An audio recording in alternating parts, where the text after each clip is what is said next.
द्वारेश्वर नामक गांव में मस्तान नामक एक कसाई रहता था।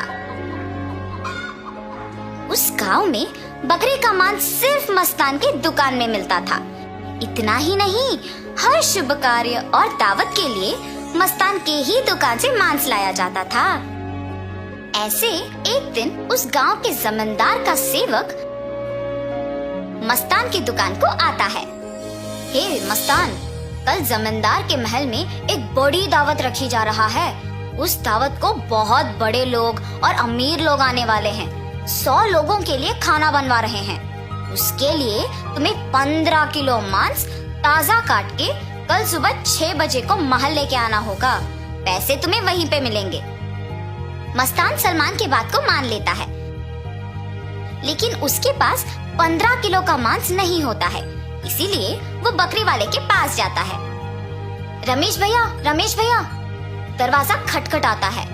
अरे क्या हुआ मस्तान, इस समय पे आए, बात क्या है? जमींदार के घर में दावत के लिए मुझे 15 किलो मांस की जरूरत है। मैंने वचन दिया कि सुबह 6 बजे उनको मांस पहुंचा दूंगा। समय ना होने के कारण मैं अभी तुमसे बकरी खरीदने आया। हाँ, तो ये है बात। ठीक है, 2000 रुपए दे के बकरी ले जाओ। ये क्या भैया, 1000 ही तो है। अब जमींदार के लिए है तो कम से कम 2000 होगा ही ना। अगर तुम्हें नहीं चाहिए तो रहने दो, मैं आराम से सो जाऊंगा। नहीं भैया, मैंने वचन दिया है, अब पीछे नहीं हट सकता। मैं दे दूंगा 2000। ऐसे कहकर 2000 दे के बकरी खरीद के घर चलते हुए सोचता है, जमाए हुए पैसे एक दिन में खर्च हो गए। कोई बात नहीं, जमींदार के दावत के लिए मांस पहुंचाने के बाद पैसे मिलेंगे ना। अभी जल्दी से काम शुरू करके सुबह तक पहुंचा देना होगा। ऐसे सोचकर मांस को साफ करके उसके टुकड़े टुकड़े काट के सारी रात मेहनत करके 15 किलो मांस को तैयार रखता है। अगले दिन सुबह दिए हुए वचन के अनुसार 6 बजे को जमींदार के महल पहुंचता है। भैया, मैं सेवक सलमान के लिए आया हूँ। क्या आपको पता है कि वो कहाँ है? ये सुनकर दूसरा सेवक मस्तान को बाहर इंतजार करने के लिए कहता है। वो मस्तान के हाथ से मांस लेते हुए कहता है कि सलमान को भेजेगा और उसे पैसे मिलेंगे। मस्तान भी उस सेवक का बात मानकर बाहर इंतजार करता है,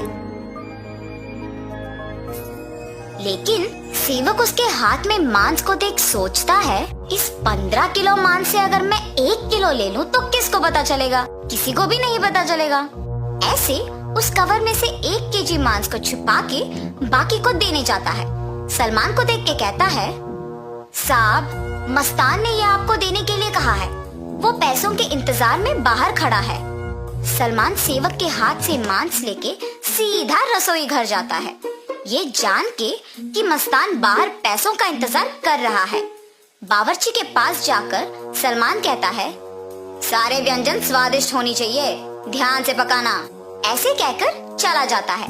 बावर्ची पकाते हुए, इतने मांस से अगर मैं 2 केजी ले लूं तो किसको शक होगा? किसी को भी नहीं होगा। ऐसे सोचकर मांस को छुपा के बाकी को पकाता है। दावत के व्यंजन की तैयारी के लिए जिम्मेदार किशन व्यंजनों का स्वाद चख के कुछ सेवकों की सहायता से उन सभी में से थोड़ा थोड़ा अपने लिए ले लेता है। आए हुए मेहमान सारे दावत की खाना शुरू करते हैं और जल्द ही आपस में बात करना शुरू कर देते हैं। ये क्या, इतना अमीर और सम्मानित आदमी, अच्छा नाम है इनका, मगर खाने में कमी क्यों? हाँ, अगर खाना कम ही पड़ना है तो ऐसी दावत की तैयारी भला क्यों करें? ऐसे सारे लोग खुसफुसाते हैं। ये सब सुन के जमींदार सहन नहीं कर पाते हैं। दावत के खत्म होने के बाद क्रोधित होके सारे लोगों को सभा में बुलाते हैं, खास करके दावत के लिए जिम्मेदार लोगों को, और उनको सवाल करना शुरू करते हैं।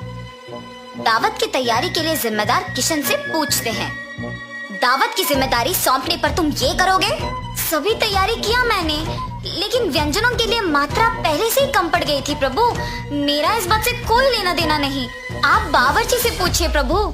ऐसे उसने अपनी किए को छुपाकर किसी और पे इल्जाम डाल देता है।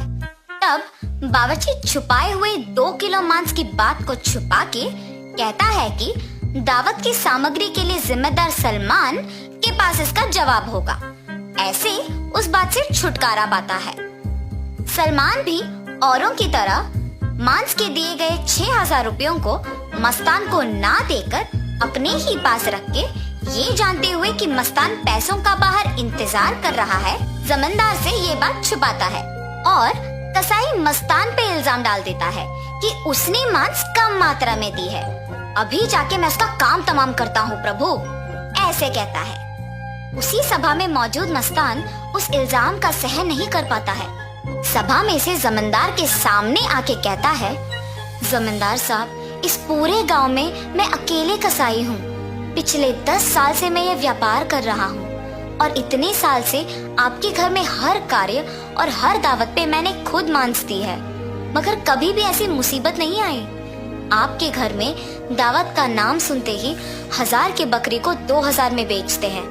सुबह आके मैंने मांस को पहुंचा दिया और आपके सेवक सलमान ने मुझे मांस के पैसों के लिए सुबह से इंतजार करवाया।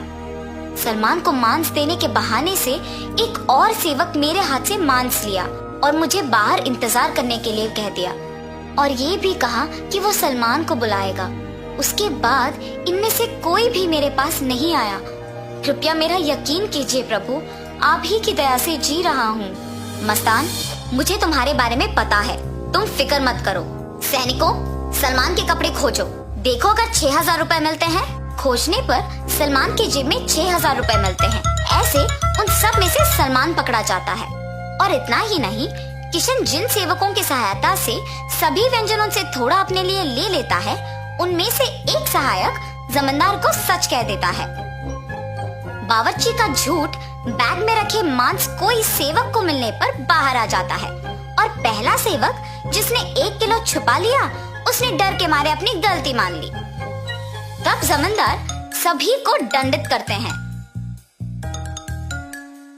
और मस्तान को उसके पैसे 6,000 दे देते हैं और ये भी कहते हैं कि वो मस्तान के लिए हमेशा रहेंगे। तो इस कहानी का नैतिक क्या है? गलती का सजा मिलेगी ही मिलेगी, इसीलिए ईमानदारी से जीना ही अच्छा है।